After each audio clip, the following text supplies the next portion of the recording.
All right, thanks for sticking with me for the last hour and a half while we covered all sorts of strange technical details about printing so that you'll have an understanding when you need to go hire a printer, what these conversations will be like and what the process for converting everything will be like. Now it's time to actually talk about our assignment. You'll notice that this will be a two-layer CMYK mode Photoshop document, PSD. It's going to be 10 inches by 7.5 inches, and this will be either landscape or portrait. Either way you want to do it, I'm fine. We're going for a 300 pixel per inch deal here. Now, for this assignment, we're working off of sort of an imaginary set of printers, and this imaginary printer is just going to use something called the Pixelate Halftone image process filter. Can't seem to say that. So what does that mean? Let me go ahead and take this fish here, and I'll just make a new copy of this fish real quick and apply this layer mask to this fish. So we've got just a fish.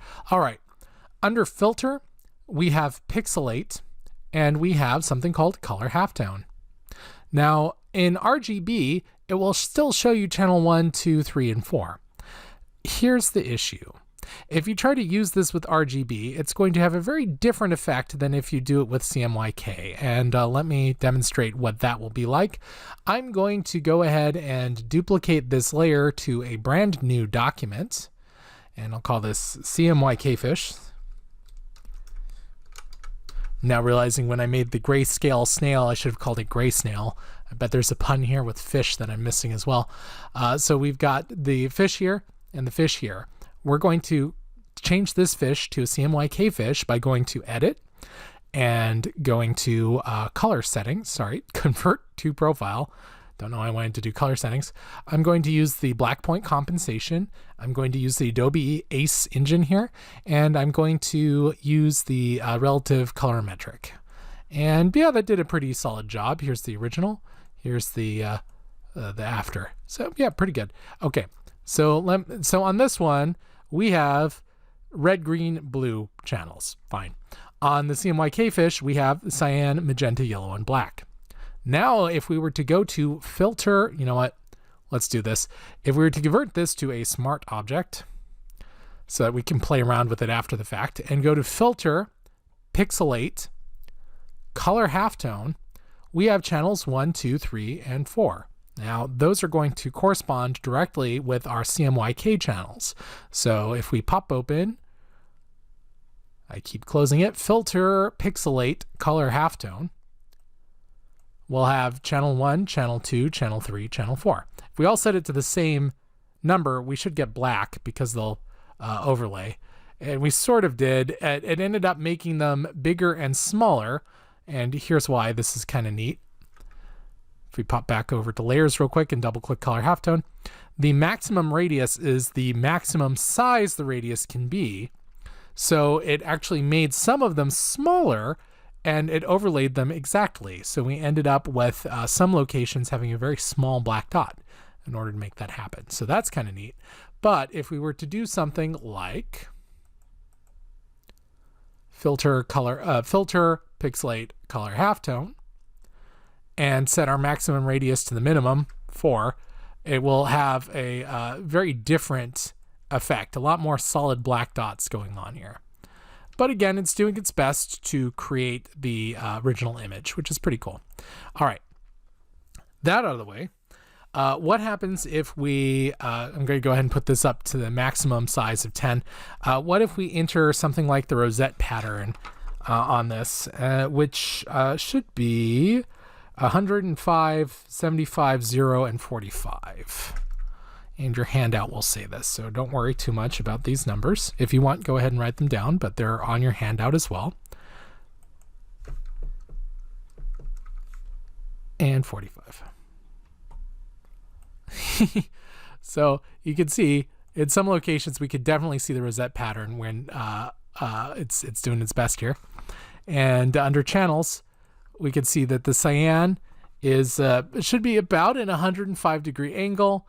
Magenta we've got this one at about the 75 yellow. Should be at 0. So in other words, it's just left and right, up and down. Sure enough, that's the case. And then on black, we've got this one sitting at about a 45-degree angle. Now, here's something interesting. If you turn on everything except black, it actually can do a pretty solid job of replicating the fish, because the black in this case is just darkening things up a bit. So if you want, you can fiddle around with that. You can also do some interesting stuff. Control A to select all in black, V, and just nudge it a little bit. Oh, it doesn't want to. Not a problem. Control A, Control X. Interesting. Control A. Wow, it's not really, there we go. Control X, it does not want to cut from in here. Can we do a copy and a paste? So unlike an RGB, it's a bit stickier about what's happening, which is fascinating to me. I should still be able to offset it. Let me try one more thing. Cannot use the move tool because the target does not include all the composite channels. No. So in this case, it really doesn't want to move things. So I'm just going to do this instead. Grab a brush. Smart objects must be rasterized before it. Right. So we're actually, the reason for all this is that it's on a smart object. Now that it's rasterized, Control A, Control X, I can do all of these adjustments. Control V. And just move this over a little bit. And now I've got, after all that work, I managed to offset it a little too far. So sorry about all that. That was just because I was in a smart object instead of a standard object. It didn't want to do the adjustments to the channels, the individual channels. All right. That said, I can now offset the black. And lo and behold, by offsetting the black, I've created a dot rosette pattern. Pretty neat, right? That's all I wanted to show you. So sorry about the floundering in the channels process. Oh, that's a bad pun. Okay, so anyway, let's pop back in history a little bit from before we rasterized, and I'll just leave that alone. I think it'll be fine. So we've got this fish, right? So this fish looks like what we'd expect. We have a handful of colors, and it's producing some standard color effects. Now, what if we did the exact same thing on this RGB fish? Let me go ahead and convert it to a smart object.